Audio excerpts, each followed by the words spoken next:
The Mayan calendar predicts the end of time to occur in 2012.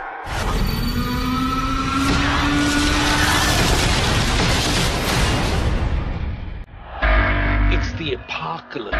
The Mayans knew about it.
they're going to get 6 weeks of warning. I think maybe they might be lucky if they get 6 days of warning, and more than likely it'll be 2 days of warning. And they were told a month and a half ahead of time so that way they'd have time to decide what they wanted to put in their bags. Mm-hmm. And that 6 weeks of warning is nonsense. I mean, why would they give them 6 weeks of warning knowing that they'll blab the whole thing to everybody they ever knew prior to being packed up? I think they'll be lucky if they get 1 or 2 days of warning. They'll get called and say, it's time to go, and they'll have 15 minutes to get ready to head out. Yeah, well, that's what I'm saying. You know, I mean, knowing how these guys operate, I don't believe that they'll get 2 days of warning. I mean, they might get 1 day or 6 hours or, a half day or 1 day or 2 days. I don't think they'll get more than 2 days. I mean, really, do you? I think they have a good idea what the trajectory of this thing is, but I think we're not really going to see it until it's right up on our ass. Well, I'll tell you what. That would be my guess, that we won't see it until it's on us. But I will tell you one thing. We'll have some really good warnings if everybody's looking up and paying attention. First off, they'll notice red dust on the windshield of their vehicles. And at first, it'll be light dust, indicating that it's 10, 15 hours away. If they notice that the dust is real noticeable on their windshield, they can bet that it's in less than 10 hours away. If they have heavy red dust on their windshields, it's only a matter of hours away, and they'd better immediately take cover because they're out of time. It's too late to decide to load this or that up.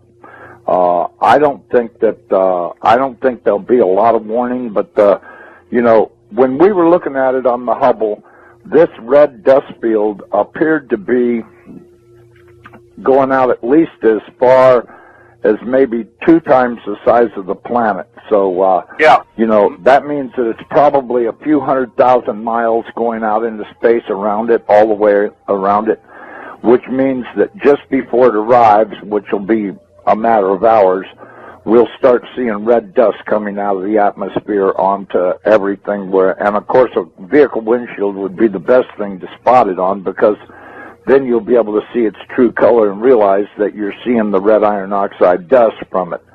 And that'll be probably between that and the earthquakes, and I think probably as it approaches, we'll start to hear the electromagnetic interference between it and us, maybe see bizarre events in the sky with the clouds, and,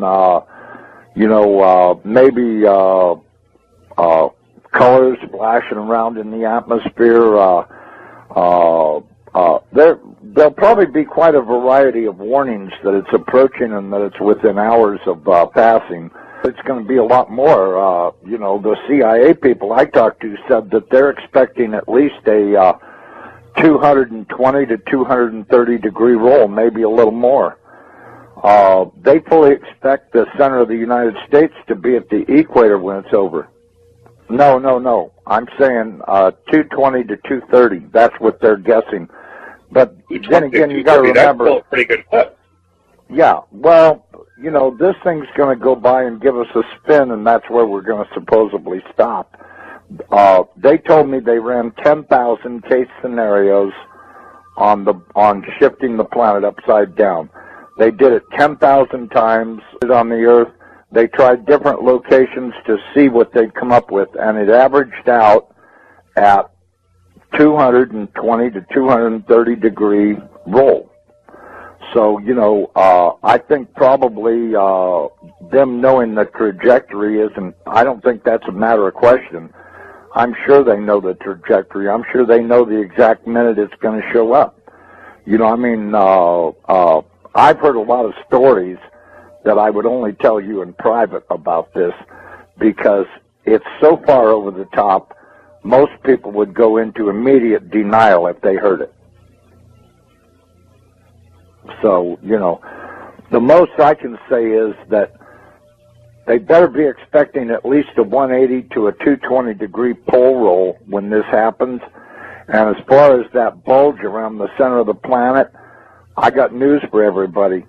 This thing is going to do a very fast roll, and that water is going to go everywhere. The Lord warned you. The oceans will roar from pole to pole. Is there some part of that nobody understands? The average depth? Yeah, what's the average depth of the ocean around the world? 10,000 feet. 10,000 feet. It's about 2.5 miles. That's the average depth of the ocean. Although the depth does increase at the equator because there's spots where it's averaging 7 miles deep. So that tells you there's a bulge at the center of the planet. Which would be, man. Now just imagine the North Pole rolling into the position of the South Pole. That means that the North Pole has got to go through that bulge before it can reach its final resting place. So we're going to have 7 miles of water doing some serious washing around on the land. So let me ask you this: if we did a 220-degree pole shift, would that be an instantaneous pole shift, or would that be a? No, it's going to be, as I understand, it's going to happen over the course of half an hour to an hour. And actually, they said 28 minutes. That's pretty instantaneous. That's pretty fast, yeah. That's pretty fast. We're going to probably see 400-mile-an-hour wind on the surface. We're going to see big-time water splashing around. We're going to see earthquakes that are so bad that it'll set off every volcano ridge on the entire planet. Every volcano ridge on the entire planet will be going off. The tectonic plates will be being jerked apart by probably miles apart, as the surface of the earth will be like a bowl of jello. It'll be flexing around so hard that every tectonic plate everywhere on the planet will open. The volcanoes will be shaken so hard that they'll start erupting. It's going to be one horrific scenario after another. You're looking at hell on earth here. This ain't going to be no joke. This is going to really eliminate a lot of people because either they didn't know about it or they didn't believe, or whatever the case may be. It's going to be a real shame for them because I'll tell you, when Nibiru rolls the planet upside down, it's going to kill 4 billion people, and that's the first day, and the rest will survive on, but very few survivors will still be around when the weather finally gets good enough to get a full growing season, because they just were not prepared enough to make it, and it's going to eliminate a lot of people. I mean, I wouldn't be under these underground facilities that all of these elite people think they're going to hide out in, because they're going to be torn to pieces by the flexing of the planet. I mean, the crust of this planet is going to really act up big time, and there won't be any survivors in those underground facilities. Well, I'll tell you what. I really don't think that the survivorship of this will be real high because of the denial. The level of denial in this country is obvious by Department of Homeland Security planning to fight everybody. The United States government has been terrorizing everybody around the world forever and ever. The churches are all in denial. I mean, the Chinese, they take babies and cook them up into stew and stuff. It's taken over this planet, and that's why I said about the churches being asleep. The churches have not protested this at all, and they're going to pay dear for having kept their mouths shut and been politically correct. This is the one that's going to cost them their ass, and one evil thing stacked on top of another. And all of these people that have been condoning all of this stuff, they don't talk about it. They just, they own stock in the companies, and they think they're getting rich, and what they're actually doing is getting ready to die, and they don't even know it. I tell people all the time, guess what? You're probably not going to be alive this time next year, so don't worry about what you're doing. Well, but, one of his favorite subjects is to talk about giants, because our military has ran into quite a few of them in caves in the Middle East over there. And they've came across several ones that were alive. They've even managed to capture a couple of them. They've had to kill a few of them because these guys aren't little guys. Apparently they caught one recently that was, I don't know, I guess about 14 feet tall, and they had a hell of a time subduing him. They discovered that their small arms fire were not very effective against these guys, but, you know, when I think about the size of that spaceship that I saw last year going across the mountains here in Colorado, I don't know how big these guys are. Steve Quayle says they're real big, that some of them are as tall as 38 feet. This thing was big enough to where it could have had a few thousand of those 38-foot tall guys in it, and it would have been no problem, because I'm telling you, this thing was at least 1,000 feet in diameter, maybe more, and at least a couple of miles long. I mean, it was big. I don't have any trouble understanding that there could be races out there that are real big guys, and there's no way that you're going to be able to fight these guys to kill them or anything. You know, if you think about what happened, when was that, about 10, 15 years ago, that big one landed in Russia right in the town square, and these great big guys got out of it and were working on it while the whole town stood around and watched and went, holy shit, look how big these guys are. And they were great big guys. I guess they were about 12 feet tall or something, and they were working on their spaceship. And when they got it repaired, they flew off in it. But, you know, it landed right in the middle of the town square. Mm-hmm. And everybody in the whole town saw it. And it was a couple of mentions on the news about it, but not really too much. Mainly in the little rag newspapers and stuff were pictures of it. And a lot of people took pictures of it. They took pictures of the guys that were working on it, and they were great big suckers. So, you know, are there big guys out there? Yeah, there are. Well, the Bible says we're going to see all kinds of stuff happening.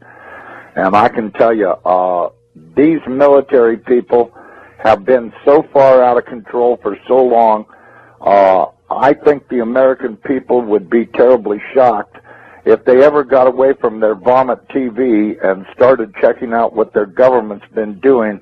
They would not only be horrified, but they'd be in shock and horrified at the same time, just how really far out of control these people actually are. And all of this stuff has been kept a secret because the American people are willfully stupid. And this is going to come home to haunt them. I can guarantee you there's going to be trouble on the horizon they can't even imagine. And I can tell you, just the thought of 14, 15-foot tall guys dressed in military uniforms doing God knows what.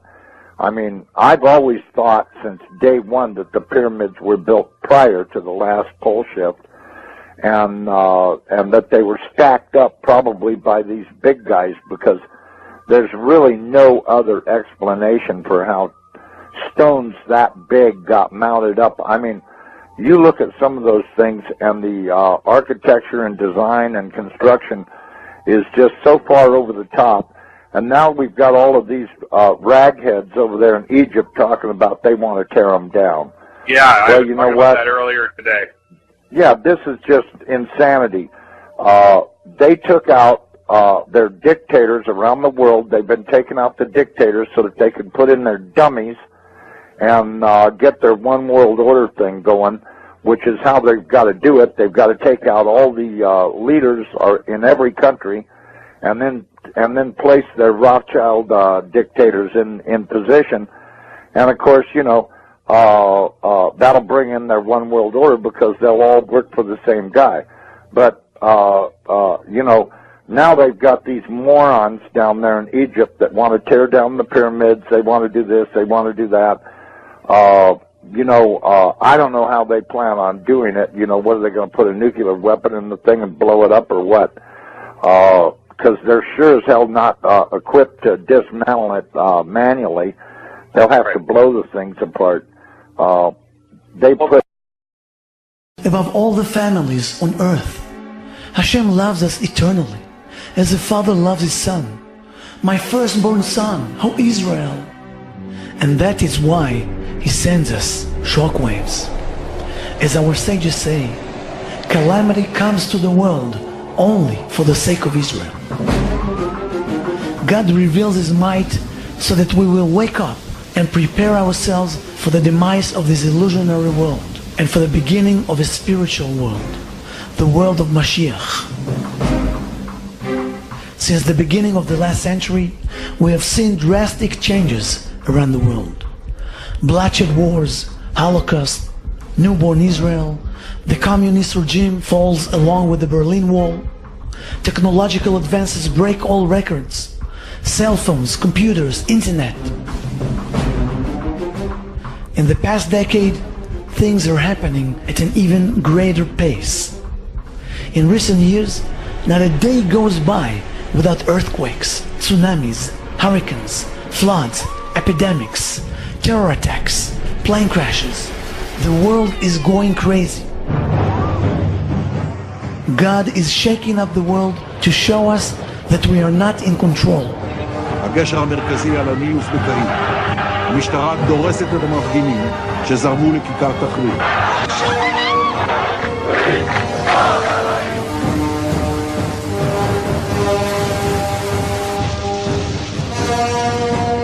כבר כמעט רגילים לראות את התמונות האלה. אסונות טבע, רעידות אדמה, שיטפונות.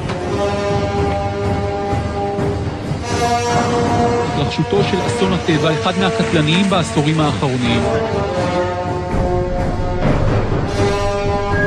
In the weeks after the London subway terror attack, as wind chills hit -24 in Chicago Thursday, Lake Michigan started to look more like the Arctic Sea. A little before 11, we started getting reports about a fireball in the sky. And this is the coldest February on record. The National Weather Service has confirmed that, yes, indeed, a tornado has touched down. Now they're telling us 2 tornadoes.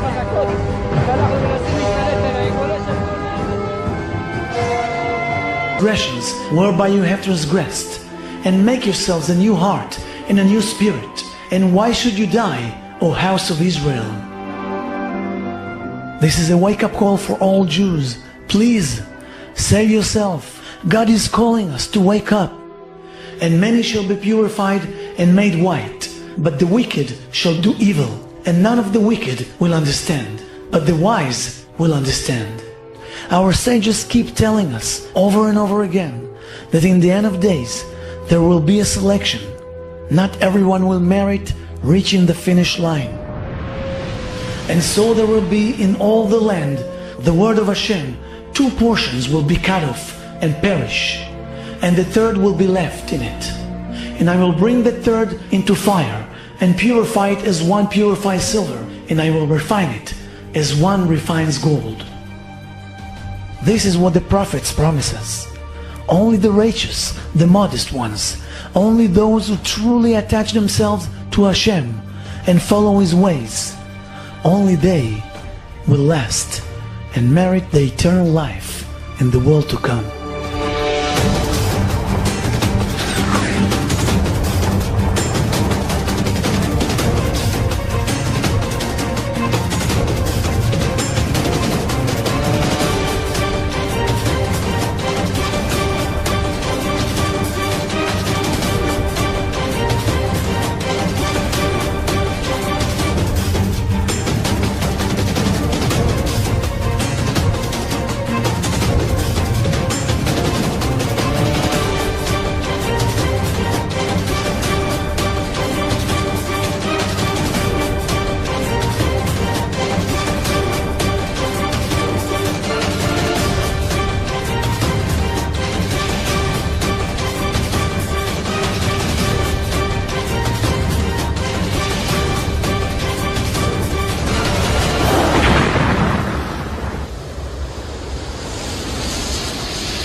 אנו מכריזים בזאת על הקמת מדינה יהודית בארץ ישראל. היא מדינת ישראל.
The United States will hunt down and punish those responsible for these cowardly acts.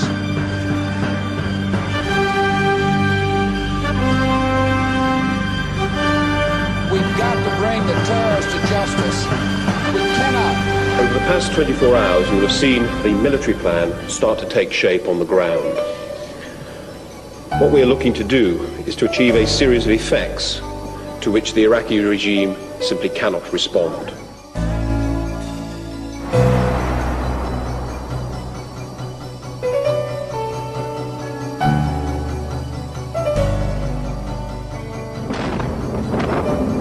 ביממה האחרונה נורו לעבר הבירה העיראקית יותר מ-300 טילי שיוט, מחציתם נורו ממטוסים והיתר מספינות בים התיכון ובמפרץ הפרסי. האמריקאים כל היום, גם במסיבת העיתונאים של טומי פרנקס היום, מתגאים בכך שזו המערכה עם הטילים והפצצות המדויקות ביותר שנראו אי פעם. זה אכן נכון מדויק הדברים האלה? אנחנו רואים את כל הפצצות העצומות האלה בבגדד, ועדיין באופן יחסי באמת רק באותן נקודות. אני רוצה להגיד שתי נקודות בקשר לדבר הזה. האחד, שעד עכשיו שוגרו 1,000 טילי שיוטים. הייתה תקיפה מאוד מסיבית אתמול בלילה, 70 טילי טומהוק נגד האנסאר אל-אסלאם.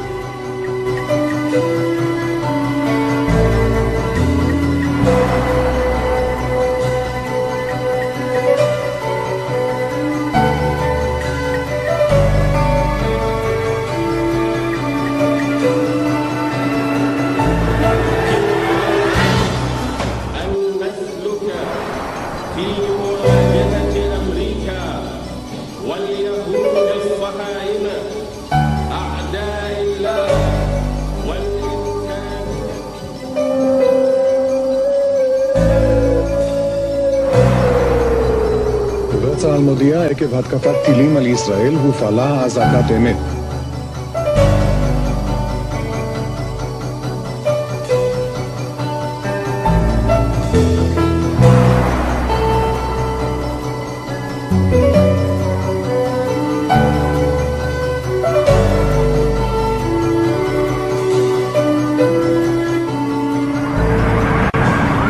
כשעלה הבוקר על בגדד עוד התמר מעל העיר עשן כבד, תוצאה של ההפגזות בלבנון.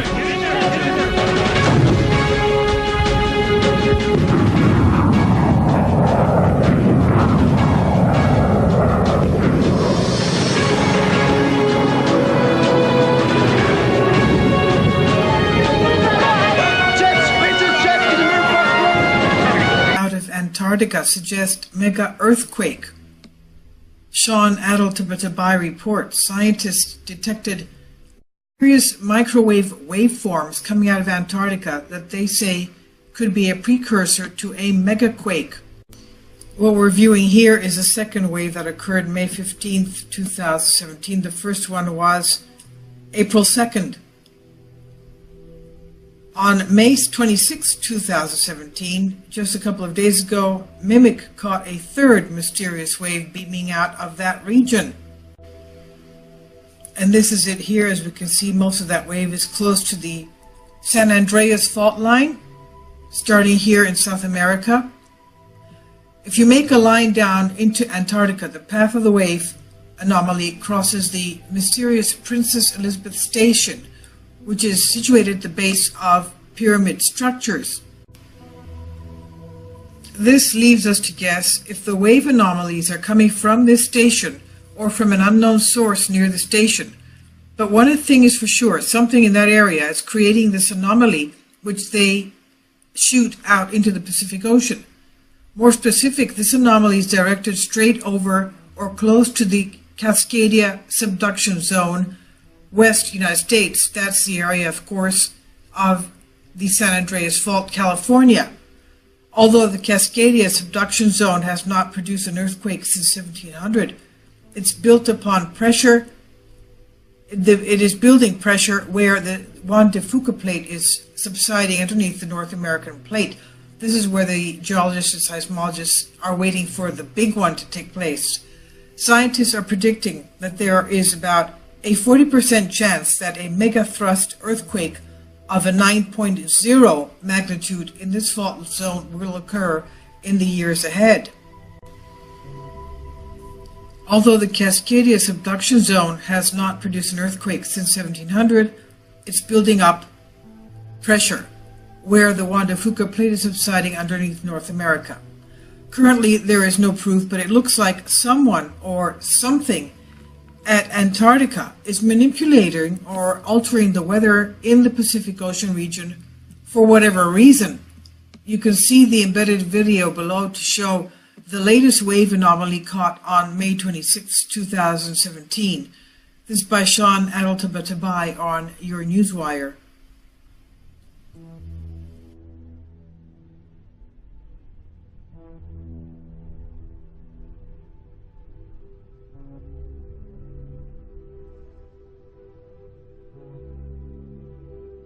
Moss tissue, and even do you know why traces of vegetation and microorganisms found in drilling in Antarctica are dated by scientists for the most part at least 40 million years old?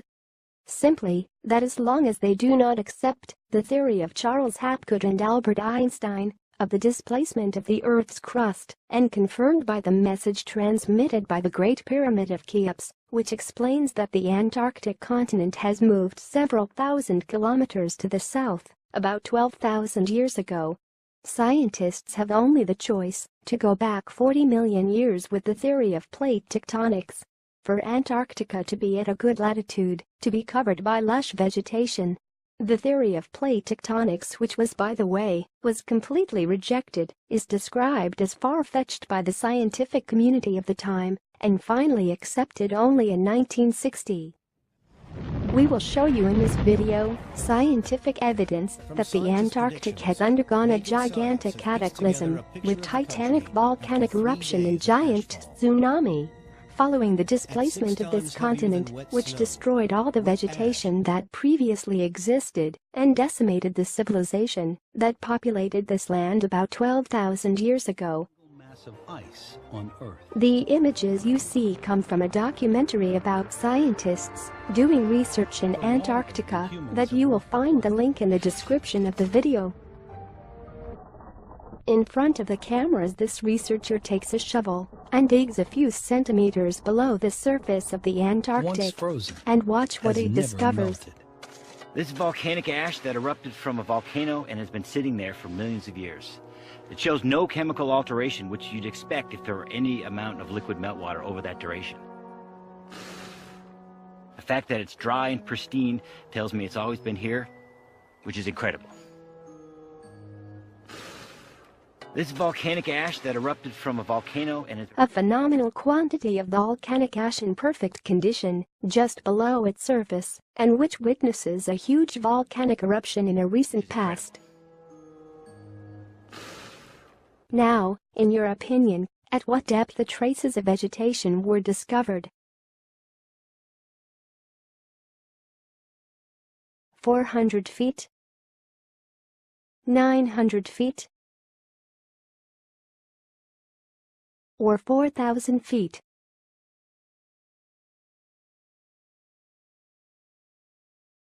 Here is the answer. We are now, with another group of researchers, on another part of the island. In front of the cameras, one of the researchers also digs a few centimeters below the surface of the Antarctic, and watch what he discovers. Oh, a leaf. Is that a leaf? There's a leaf right there. Hey! A leaf imprint in an extraordinary conservation state, but it is not finished. Sweet leaf. And then they find something extraordinary. This is like a peat moss. And then if we, tease some of this out, they're like freeze-dried. Under the microscope, these brittle mosses are in pristine condition. These moss fossils are not rock, but actual plant tissue, the last vestiges of vegetation from a time when Antarctica was still warm. They were found under a layer of volcanic ash that for even relatively short periods of time in this location. Otherwise, these things are gone. Now, but there are not only plants, there are even pieces of trees. A completely different picture. Exploring East Antarctica, closer to the South Pole, Andrill's David Harwood found leaf fossils and pieces of wood. Surprisingly, according to Harwood, these date to a relatively recent time, when Antarctica was not only warmer than today, there were plants and trees. This is a piece of southern beech. This wood is not fossilized in the sense that it is petrified. It could still burn. To find the wood and leaves together is pretty phenomenal. But above all, and which reinforce our theory of a violent cataclysm, is that this piece of trees is petrified. Now we go back to see the previous researcher and listen well what he says. Actual plant tissue, the last vestiges of vegetation from a time when Antarctica was still warm. They were found under a layer of volcanic ash. This was found under a layer of ash. This shows once again that Antarctic vegetation, formerly Atlantis, has been destroyed by an unimaginable cataclysm.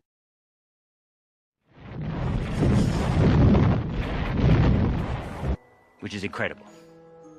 Right there. Hey! We find something extraordinary, or in pristine condition. Pretty phenomenal. All this is nothing extraordinary if you stop to believe that it dates from millions of years. How is it possible to be as blind? But ancient maps, which date from before the official discovery of the Antarctic, clearly shows us the Antarctic to a position much further north, close to the African coasts, and without being covered with ice, where appear mountains, hills, lake, and river, and even animals on a very rare map, which we will reveal to you in a few moments, and that very few people know. Piri Reis haritası pek çok sıra dışı bilgi ve sırra sahiptir. Piri Reis haritalarında Grönland ve Antarktika'nın buzul altı topografik haritalarını da çizdi. Bu mucizevi bir detaydır. O dönemin teknolojisiyle buzulların altında gizlenen kara parçalarını görmek imkansızdı. Ve bu haritaların doğru olduğu 20. yüzyılda sismik teknoloji geliştirildikten sonra fark edilebildi. Piri Reis haritasında There is not only the Piri Reis's map, there is also the Orensvines map, which dates from 153, which is even more detailed. And finally the map of Ferdinand Verbiest, edited in 1674 and offered to the Emperor of China, where the North America is under the ice, and the Antarctic populated by animals. We know by the Egyptian priests, reported by Plato, that those who survived the cataclysm were the men and women who live in altitude, at the top of the mountains. The names of these men have been preserved, but the recollection of their actions has perished in consequence of deluges, which have not permitted the subsistence of illiterate mountaineers. For the species which survived every time was, as I have said above, that of the mountaineers and illiterates, who knew only the names of the masters of the country, and knew very little of their actions. Now, if you look at a map of the Antarctic, where did you think the survivors moved?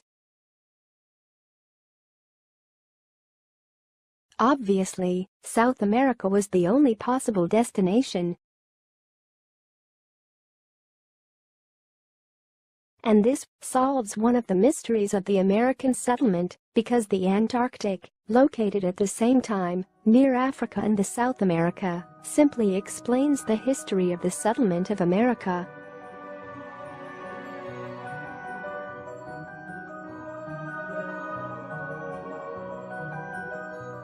Without the need of cross the whole planet, passing near the North Pole, to reach the Strait of Bering.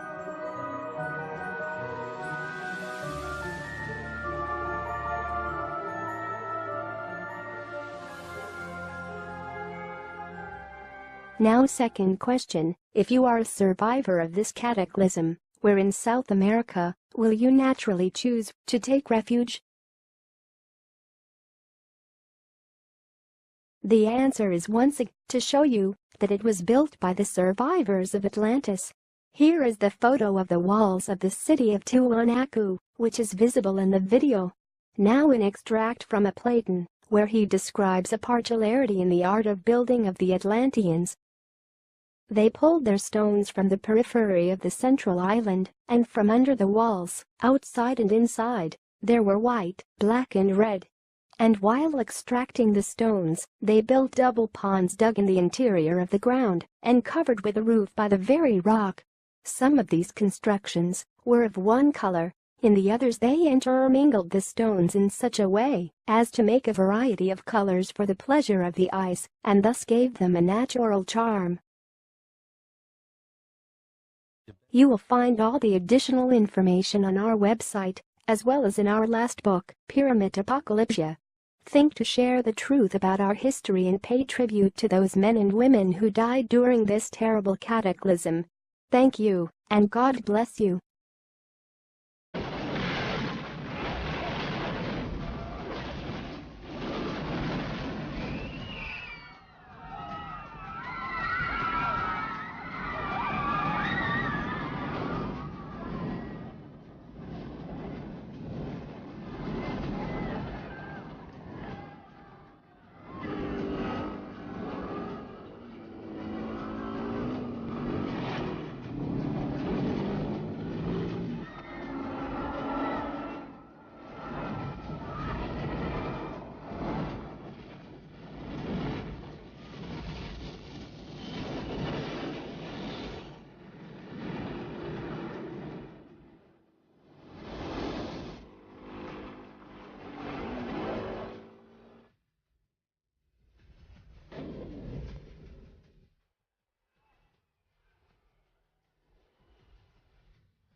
The Mayan calendar predicts the end of time to occur in 2012.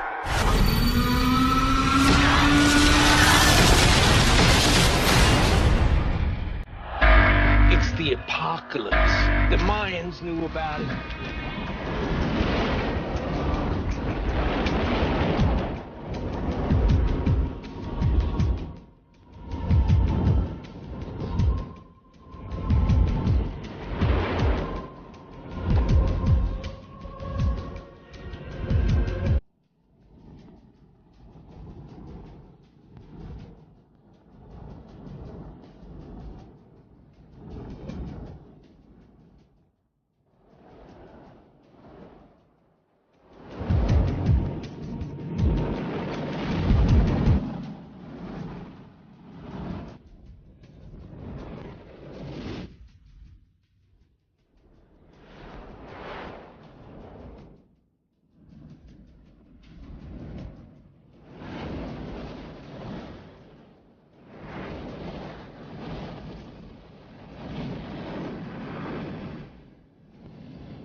they're going to get 6 weeks of warning. I think maybe they might be lucky if they get 6 days of warning, and more than likely it'll be 2 days of warning, and be going out at least as far as maybe 2 times the size of the planet. So, you know, that means that it's probably a few 100,000 miles going out into space around it, all the way around it, which means that just before it arrives, which will be a matter of hours, we'll start seeing red dust coming out of the atmosphere onto everything. And of course, a vehicle windshield would be the best thing to spot it on, because then you'll be able to see its true color and realize that you're seeing the red iron oxide dust from it.